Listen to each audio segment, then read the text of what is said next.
বিডিএসকে অসংখ্য ধন্যবাদ যে তারা মাসখানেক আগে গণমাধ্যমের উপরে একটি প্রোগ্রাম আয়োজন করেছিল। আজকে আরেকটি প্রোগ্রাম আয়োজন করেছে ইশতেহারে রাজনৈতিক প্রতিশ্রুতি প্রসঙ্গে। আগামী ফেব্রুয়ারি মাসে নির্বাচন হবে আমরা শুনছি, এবং নির্বাচনের আগে প্রত্যেকটা দলেরই নির্বাচনী ইশতেহারে গণমাধ্যম নিয়ে ভাবনা থাকবে। আমাদের দল গণ অধিকার পরিষদ আমরা সবসময় গণমাধ্যমের প্রতি সবসময় ইতিবাচক ভূমিকা পালন করেছি। আমরা অলওয়েজ মনে করি সাংবাদিকতা অত্যন্ত স্বাধীন, নিরপেক্ষ এবং বস্তুনিষ্ঠ হতে হবে। আমরা অতীতে দেখেছি সাংবাদিকতার নামে নেতা এবং দলকে খোঁচামতি করা, যদিও গণঅভ্যুত্থানের পরে সেই চিত্রে কতটুকু আসলে বদল হয়েছে সেটি নিয়ে আসলে আমাদের ভিতরে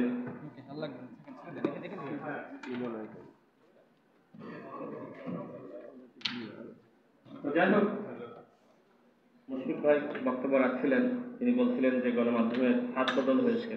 কিন্তু আমার কথা হলো যে গণমাধ্যমের হাতটা কেন বদল হওয়ার সুযোগ দেওয়া হবে? অন্তর্বর্তীকালীন সরকার এবং সেই সরকারের যে তথ্য মন্ত্রণালয়, আমাদের তথ্য উপদেষ্টা মাহফুজ আলম আরেকদিন এই প্রোগ্রামে ছিলেন, আমিও ছিলাম, তাকে আমি কয়েকটি প্রশ্ন করেছিলাম যে আপনারা ছাত্র নেতৃবৃন্দ, আপনারা কেন আসলে গণমাধ্যমে সংস্কারটা করতে পারলেন না? গণমাধ্যমের দৃশ্যমান সংস্কার কি হয়েছে আমি জানি না, আমার চোখে কিছু পড়ে না। তারা কি করতে চেয়েছিলেন সেটিও বলেন না। তবে আমরা দেখেছি যে শেখ হাসিনার আমলে যে ধরনের সিস্টেম ছিল সেই সিস্টেম রয়েছে, এবং সেই সিস্টেমের মধ্য দিয়েই দুইটা টেলিভিশনের লাইসেন্স পর্যন্ত দেওয়া হয়েছে। একটি গণমাধ্যম সংস্কার কমিশন গঠিত হয়েছিল, তাদের প্রস্তাবনা ছিল। সেই প্রস্তাবনাগুলো যদি এই সরকারের আমলে বাস্তবায়ন করা যেত সেটা আমাদের জন্য ভালো হতো।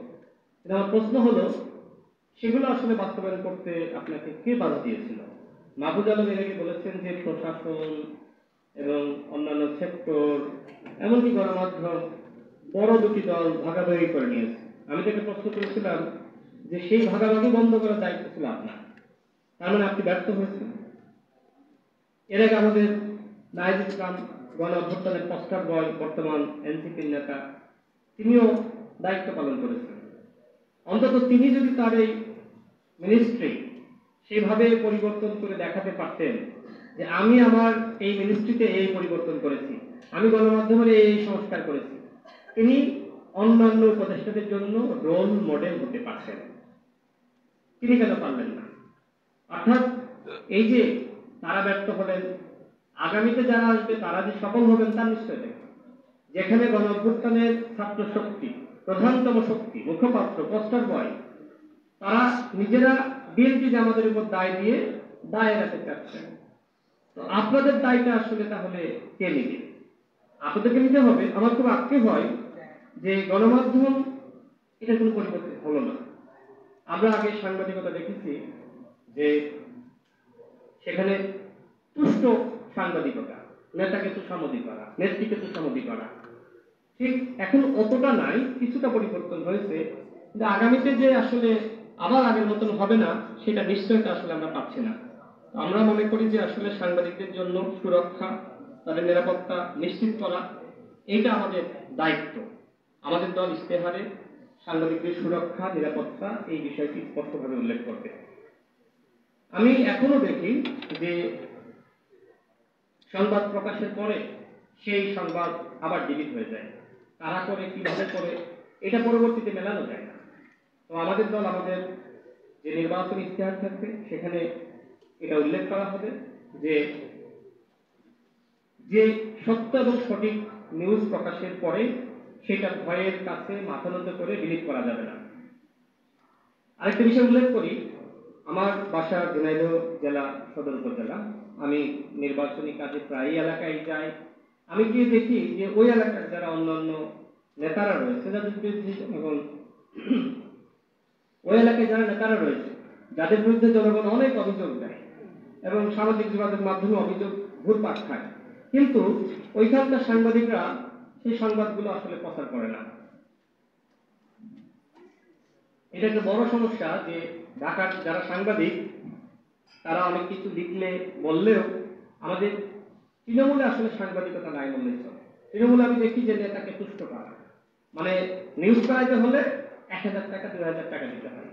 এটার কারণটা কি? এর কারণটা হলো যে তৃণমূলের সাংবাদিকরা বেতন ভাতা ঠিক মতো পায় না। এমন এমন সাংবাদিক আছে যে টেলিভিশনে কাজ করে বা কোনো গণমাধ্যমে কাজ করে, তাদের বেতন খুবই সামান্য, সেই বেতন দিয়ে সংসার চলে না।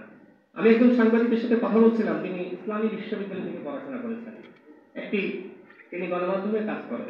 তিনি বললেন যে আমার বেতন 5000 টাকা। ইসলামী বিশ্ববিদ্যালয় মানে একটি পাবলিক বিশ্ববিদ্যালয় থেকে পড়াশোনা করেছেন, তার বেতন মাত্র 5000 টাকা। এখন আমাকে বলেন যে এই সাংবাদিক কি করবে, তার পেটটা কিভাবে চালাবে? আমার কাছে দেখেছি যে অনেক সাংবাদিক এসে প্রোগ্রাম শেষে বলে যে ভাই কিছু দেন, সরাসরি বলেছে, সবাই না। তো তৃণমূলের এই বাস্তবতা ঢাকায় নাই, আমি তৃণমূলের কথা বলছি। তো এই সাংবাদিকতা আসলে পরিবর্তন করা দরকার ছিল। এই যে বিভিন্ন জায়গায় আমরা দেখি যে গ্রামগঞ্জে বিভিন্ন জায়গায় সাংবাদিকতার নামে চাঁদাবাজি, মানে তৃণমূলের কথা বলছেন, ঢাকার কথা বলছেন, আমি স্পষ্ট করি। এই মানুষগুলো কেন করে? আমি একজন বড় সাংবাদিকের সাথে কথা বলছিলাম, তিনি একটি হাউজের বড় দায়িত্বে আছেন। তিনি বলছেন যে আমরা তো মফস্বলের সাংবাদিকদেরকে ঠিক মতো বেতন দিতে পারি না, এদের তো সন্তান আছে, ছেলে আছে, এদের তো আপনার স্ত্রী আছে, পরিবার আছে, জীবন চালাইতে হয়। অনেক ক্ষেত্রে তারা বাধ্য হয়। তো এই বাধ্য হওয়া থেকে আমরা কেন আসলে আমাদের সাংবাদিকদের ধরে রাখতে পারলাম না? কেন আমাদের এই গণমাধ্যম সংস্কার কমিশনের যে প্রস্তাবনা, তৃণমূলের সাংবাদিকদের বেতন ভাতা বৃদ্ধি করা, সেটা কেন হলো না? একই সাথে ঢাকার সাংবাদিকদের সাথে কথা হয়, এর আগে আমি যখন বলেছিলাম যে আমাদের সাংবাদিক ভাইদের বেতন ভাতা ঠিক মতন দেওয়া হয় না, অনেক জায়গায় দেওয়া হয় না। একজন সাংবাদিক ভাই প্রতিবাদ করেছিলেন, আমি তাকে ধন্যবাদ জানাই। বাট তারপরে আবার আমার ক্যামেরা ম্যান ভাইয়েরা ঠিকই আমাকে বললো যে ভাই আপনি ঠিক কথা বলেছেন, যারা আমার ক্যামেরাম্যান ভাইরা আছে, যে আমাদের বেতনটা আসলে অত বেশি পর্যাপ্ত না। এই ঢাকা শহরে থাকতে হলে আমার কাছে মনে হয় যে যদি আপনি নিম্নবিত্ত জীবনযাপন করেন, বাসা ভাড়া, সন্তানের স্কুল খরচ, সামগ্রিক খরচ, সংসার চালানো, 50,000 টাকার নিচে আসলে চলা যায় না। আমি দাবি রাখবো যে সাংবাদিকদের বেতন ন্যূনতম 50,000 টাকা করা হোক, যারা গণমাধ্যমে কাজ করে। এটা যারা শহরে কাজ করে তাদের একরকম, গ্রামে একরকম, সেখানকার খরচ কম, এবং যারা ক্যামেরা পার্সন আছে তাদের বেতনটা ন্যূনতম 40,000 টাকা পাওয়া উচিত, যারা ঢাকায় কাজ করে। আমার কাছে মনে হয়েছে, আমার প্রস্তাবনা স্ট্রাকচারাল বিষয়ে কোনো অঙ্গীকার থাকবে, বললাম যে স্ট্রাকচারাল বিষয়ে কোনো অঙ্গীকার থাকবে, আমি শেষ করে দিই। সুরক্ষা, আইন, এগুলো বিষয়ে আপনাদের কোনো অঙ্গীকার থাকবে? আমি মনে হয় সেটা উল্লেখ করেছি যে সাংবাদিকদের সুরক্ষা এবং নিরাপত্তার বিষয়ে আমরা কাজ করব। এটা ধারাবাহিক কার্যক্রম, এবং বিশেষ করে যে গণমাধ্যম সংস্কার কমিশনের যে প্রস্তাবনাগুলো ছিল, যদি এই সরকারি সেই প্রস্তাবনাগুলো বাস্তবায়ন করত, তাহলে এই সাংবাদিকতা অনেক দূর এগিয়ে যেত। আমরা শেখ হাসিনার আমলে দেখেছি কিভাবে আসলে সাংবাদিকতার নামে বাতাবি, লেবুর চাষ, উন্নয়নের গল্প, মিথ্যাচার, এগুলো করা হয়েছে। অর্থাৎ অতীতে যে সমস্যাগুলো হয়েছে, সেই সমস্যাগুলোর সমাধান করা একটি দলের দায়িত্ব, এবং সেই জায়গা থেকে আমরা সেই সমস্যা, সেই সংকটগুলো আসলে কিভাবে সমাধান করতে পারি, আমরা সেই বিষয়ে আমাদের ইশতেহার তৈরির কাজ শুরু হয়েছে। আমরা সেখানে সেই বিষয়গুলো উল্লেখ করবো। আমি সর্বশেষ বলি যে ফটোকারের ব্যাপারে ভাই বললেন, আসলে এটা একটা মারাত্মক সমস্যা হয়ে দাঁড়িয়েছে। যে আমি 10 মিনিটের বক্তব্য দিয়েছি, হঠাৎ করে আগে পিছে বাদ দিয়ে এমন একটা ফটোকার্ড তৈরি করা হচ্ছে, আর মানুষও এরকম যে আসলে ওই ফটোকার্ড শুনে কমেন্ট করে, শেয়ার করে, পুরো নিউজটা শেয়ার দেয় না, এই ফটোকার্ড ডাউনলোড দিয়ে ফেসবুকে শেয়ার করে দেয়। এরপরে মানুষের কাছে মনে হয় যে রাশেদ কি বললো, মুশফিক কি বললো, তাই না, আমাদের মিডিয়াটা কি বললো। তো এই সমস্যাগুলো আমরা দেখি। আমি সাংবাদিক ভাইদের প্রতি এবং গণমাধ্যম হাউসের প্রতি অনুরোধ রাখতে চাই, আপনারা ফটোকার্ডের নীতিমালা তৈরি করেন। ফটোকার্ড বাদ দিতে হবে এটা না, বাট একটা নীতিমালা তৈরি করেন যে কিভাবে আসলে এই ফটোকার্ড প্রচার করা যাবে, কি লেখা যাবে, কি লেখা যাবে না। এটা বড় একটা সমস্যা ধারণ করছে। অনেক বড় বড় নেতাদের বক্তব্য নানানভাবে এমনভাবে প্রচার করা হচ্ছে যে তাদের আসলে চরিত্র হনন করা হচ্ছে। আমার আর খুব বেশি বলার নাই। আমি সর্বশেষ বলি যে সাংবাদিকতা যারা করেন অনেকে মিথ্যা সংবাদ প্রচার করে, অনেকে গুজব প্রচার করে, অনেকে যাকে নিয়ে নিউজ করা হয় তার বক্তব্য মন্তব্য নেওয়া হয় না। আমার মনে হয় যে এই সমস্যাগুলো আসলে কিভাবে সমাধান করা যায় এগুলো সাংবাদিকদের ভাবতে হবে। গণঅভ্যুত্থানের পরে আমাদের আসলে আচরণের পরিবর্তন খুব বেশি হয়নি।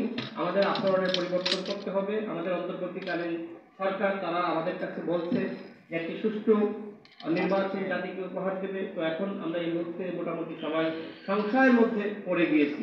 বিশেষ করে জাতীয় ঐক্যমত্য কমিশনের পক্ষ থেকে যে ধরনের প্রস্তাবনা দেওয়া হয়েছে, এক ধরনের সিদ্ধান্ত হয়েছিল, ঐক্যমত্য কমিশন এক ধরনের সিদ্ধান্ত হয়েছিল যে এইভাবে আসলে সরকারের কাছে তারা সুপারিশ করবে। কিন্তু 9 মাসের আলোচনা কোনো গুরুত্ব না দিয়ে তারা ওই 9 মাস পূর্বে যে ধরনের প্রস্তাবনা ছিল ওই ধরনের একটা সুপারিশ সরকারের কাছে তারা উত্থাপন করেছে, এবং সেই সুপারিশ নিয়ে এখন আমরা লক্ষ্য করছি রাজনৈতিক অঙ্গনে এক ধরনের বিভাজন। তো সেক্ষেত্রে নির্বাচন হয় কি হয় না সেটা নিয়ে এক ধরনের সন্দেহ সংশয় সৃষ্টি হয়েছে। তো এই জন্য সাংবাদিক থেকে শুরু করে যারা সুশীল সমাজের রয়েছে আমাদের সবাইকে সচেতন থাকা দরকার। বাংলাদেশের জন্য, বাংলাদেশকে গণতান্ত্রিক পথে নিয়ে যাওয়ার জন্য একটা নির্বাচন খুবই গুরুত্বপূর্ণ, এবং সংস্কারের অন্যতম উপাদান হলো নির্বাচন। শুধুমাত্র অন্যান্য সংস্কার না, এমনকি গণমাধ্যম সংস্কারের জন্য অন্যতম উপাদান হলো নির্বাচন। নির্বাচনের মাধ্যমে যদি গণতন্ত্রের পক্ষের সরকার আসে, আমি যেটা বিশ্বাস করি সাংবাদিকদের যে সমস্যাগুলো আছে, সাংবাদিক ভাইদের যে সমস্যাগুলো আছে, আমাদের ক্যামেরা পার্সনদের যে সমস্যাগুলো আছে, এবং শেখ হাসিনার আমাদের সাংবাদিকতার নামে আমরা যে যা দেখেছি এগুলো ইনশাআল্লাহ পরিবর্তন হবে। আমি আবারও বলতে চাই যে সরকারের মেয়াদ মাত্র 3 মাস আছে। এই 3 মাসের মধ্যে সরকার যদি গণমাধ্যম সংস্কার কমিশনের যে ধরনের প্রস্তাবনাগুলো ছিল সেইগুলো বাস্তবায়নের উদ্যোগ নেয়, সেক্ষেত্রে আমি মনে করি যে অনেকটা আসলে গণমাধ্যম স্বাধীনতার দিকে যাবে। গণমাধ্যম যেভাবে আসলে আমরা প্রত্যাশা করি সেই দিকে যাবে। সেই জন্য সরকারকে কাজ করতে হবে। আমার মনে হয় শফিক ভাই থাকলে আমাদের কথাগুলো শুনলে আরো ভালো হতো। তারা আমাদের কথাগুলো শুনতে চান না, সরকারও শুনতে চান না, তারা একটা বলে চলে যান। আমাদের যে কথা থাকে, আমরা এখনো পর্যন্ত, আমার খুব দুঃখ লাগে যে অন্তর্বর্তীকালীন সরকারের মাননীয় প্রধান উপদেষ্টা, যার কাছে আমাদের অনেক কিছু চাওয়ার আছে, আমাদের অনেক কিছু পাওয়ার ছিল, অনেক প্রত্যাশা আছে, এখনো পর্যন্ত তিনি একটা প্রেস ব্রিফিং শেষ করেন নাই। আমাদের সাংবাদিকরা কি চায়, সাংবাদিকদের সাথে আলাদা করে এখনো পর্যন্ত অন্তর্বর্তীকালীন সরকারের মাননীয় প্রধান উপদেষ্টা তিনি একটা মত বিনিময় করেননি। তাহলে এই 15 মাসে তিনি কি করলেন? আমাদের সাংবাদিক, আমাদের এই দেশের মানুষ, আমাদের বন্ধু, আমাদের সহযোদ্ধা, তাদের কথাগুলো আপনি কেন শুনবেন না? দেশের বাইরে গিয়ে আপনি গোল টেবিল করেন, বিভিন্ন ইউটিউবার, বিভিন্ন অখ্যাত সাংবাদিককে আপনি সাক্ষাৎকার দেন, কিন্তু এই দেশে অনেক বড় বড় সাংবাদিক আছে, আমাদের সাংবাদিকরা আছে, তারা হোক খারাপ, আমি ধরে নিলাম যে তারা অত আন্তর্জাতিক মানের সাংবাদিক না, কিন্তু তাদেরকে বোঝানো, তাদেরকে উৎসাহ দেওয়া, এই কাজটা প্রধান উপদেষ্টার দায়িত্ব ছিল, এই কাজটা তথ্য উপদেষ্টার দায়িত্ব ছিল। আমার কাছে মনে হয় এই জায়গাগুলোতে ইগনোর করা হয়েছে। তারা সাংবাদিকদের একদমই গুরুত্ব দেননি। তো সাংবাদিকদের যদি আমরা উৎসাহ না দিতে পারি, গুরুত্ব না দিতে পারি, তাহলে এই সাংবাদিকরা কিভাবে আসলে আরো ভালোভাবে কাজ করবে?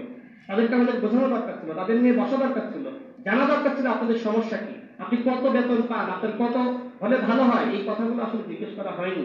এটা প্রধান উপদেষ্টার কাছে আমার আক্ষেপ।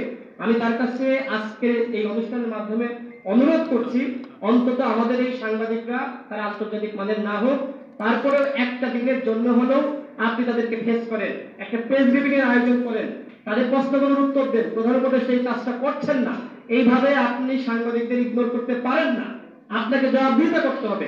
সাংবাদিকরা জানতে চায় যে আপনি গত 15 মাসে কি কাজ করেছেন, আপনি কতটুকু সংস্কার করেছেন, কেন দলগুলোর মধ্যে আপনি একতা ধরে রাখতে পারেননি, আপনার কাছে আমাদের যে প্রত্যাশা ছিল সেই প্রত্যাশা আপনি কেন পূরণ করতে পারেননি। আপনাকে যারা দায়িত্ব দিয়েছিল আমরা মেনে নিয়েছিলাম, সমর্থন দিয়েছিলাম, কিন্তু আপনি সবসময় বলেছেন ছাত্ররা আমাকে নিয়োগ দিয়েছে, ছাত্রদের দল গঠন করতে হবে, আমাদের কোনো আপত্তি নাই, কিন্তু কথা হলো আমরাও তো মানুষ, আমাদের কথাগুলো তো আপনাকে শোনা দরকার। আপনি দলগুলোকে ডাকলেও ঠিক মতো কথা শুনতে চান না, 1 মিনিট 2 মিনিটের বেশি কথা বলতে দেন না, ঐক্যমত্য কমিশনে কথা বলতে পারি নাই, মানে আমরা কথা তো বলতেই পারি নাই। সরকার আমাদেরকে, হাসিনা আমাদের যেভাবে আমাদেরকে চেপে ধরা হতো, সাংবাদিকদেরকে ঠিক একইভাবে তো চেপে ধরা হয়েছে, কথাগুলো শুনতে চাওয়া হয়নি, আমাদের কথাগুলো বলতে দেওয়া হয়নি। এইভাবে তো গণমাধ্যমের সংস্কার হবে না, দেশের সংস্কার হবে না। সুষ্ঠু নির্বাচনের কথা তো আপনি বলেই যাচ্ছেন, প্রতিদিন মিডিয়ার সামনে বলছেন সুষ্ঠু নির্বাচন হবে, ফেব্রুয়ারিতে নির্বাচন হবে। তো নির্বাচনের জন্য তো পরিবেশটা ইম্পর্টেন্ট। সাংবাদিক ভাইরা, আপনাদের কাছে আমার প্রশ্ন, আপনারা কি পরিবেশটা দেখেন? আপনাদের কাছে তো সমস্ত তথ্য রয়েছে, সবকিছু আপনারা নিউজ করেন, পরিবেশটা সরকার কি তৈরি করতে পেরেছে? গতকালও দেখলাম যে চট্টগ্রামে বিএনপির মনোনীত একজন প্রার্থী তাকে গুলি করা হয়েছে, স্পট একজন মারা গেছে, আপনারা আইন শৃঙ্খলা বাহিনীর কথা বলছেন। তো এইভাবে যদি আইন শৃঙ্খলা বাহিনীর কোনো মধ্যরাতে রাউজানেও গোলাগুলি হয়েছে। আমি সেটাই বলছি, এখন তো এইভাবে আপনি বললেন যে আমাদের পর্যাপ্ত প্রস্তুতি রয়েছে, তাহলে বিএনপির একজন প্রার্থী গুলিবিদ্ধ হলো, গতকাল প্রধান উপদেষ্টা মধ্যরাতে নিন্দা জানিয়েছে। আপনার কাজ কি শুধু নিন্দা জানানো? যখন নুরুল্লাহপুরের উপর আমাদের দলীয় কার্যালয়ের সামনে হামলা হয় আপনি নিন্দা জানিয়েছিলেন, এখনো কাউকে গ্রেফতার করতে পারেননি। গতকাল যে গুলি চালানো হলো কাউকে ধরতে পারবেন? তাহলে আপনি বলছেন যে সুষ্ঠু নির্বাচন করবেন, এইটা কি সুষ্ঠু নির্বাচনের আলামত? আপনার সাংবাদিক ভাইয়েরা একটু প্রধান উপদেষ্টাকে যেখানে পান একটু ধরেন, তিনি কথা বলতে চান না, আপনার যান মাইক্রোফোনটা বাড়িয়ে দেন, যে আপনার কাছে আমার প্রশ্ন রয়েছে। আজকে শফিক ভাই আসলে তাকে জিজ্ঞেস করবেন, আপনি তো প্রতিদিন বলেন সুষ্ঠু নির্বাচন হবে, সুষ্ঠু নির্বাচনের পরিবেশ তৈরি করতে পেরেছেন? এই যে চট্টগ্রামে হামলা হলো, রাজধানী গোলাগুলি, এইখানে মারামারি, গ্রামগঞ্জের খবর রাখে না তো? বড় বড় পদ পাইছে, চেয়ার পাইছে, বেতন পাচ্ছে, আর মিনিস্টারের গাড়িতে চলতেছে, মন্ত্রীসভায় বসতেছে, আরাম করে আছে, দেশের কোনো খোঁজ তারা রাখতেছে না। এইভাবে এই 15 মাসে সংস্কার করা যায়নি।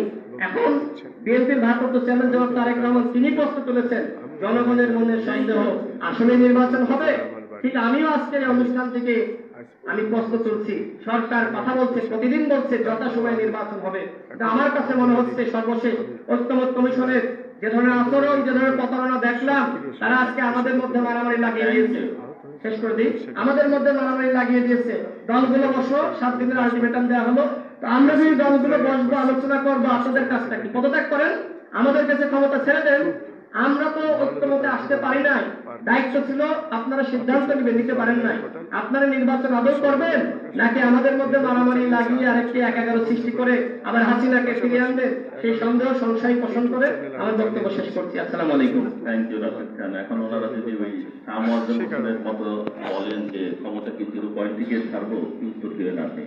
আর আপনি বলছিলেন যে আপনি বলছেন শফিকুল আলম শুনছেন না, বাংলাদেশে আসলে কেউ কারো কথা শোনেন না। যেমন আপনি বলছেন শফিকুল আলম শুনছেন না, আবার শফিক সাহেব যখন বলবেন তখন আপনি থাকবেন না। এটাই হচ্ছে বাস্তবতা। আমি এরপর আলোচনা করবার জন্য অনুরোধ করছি খেলাফত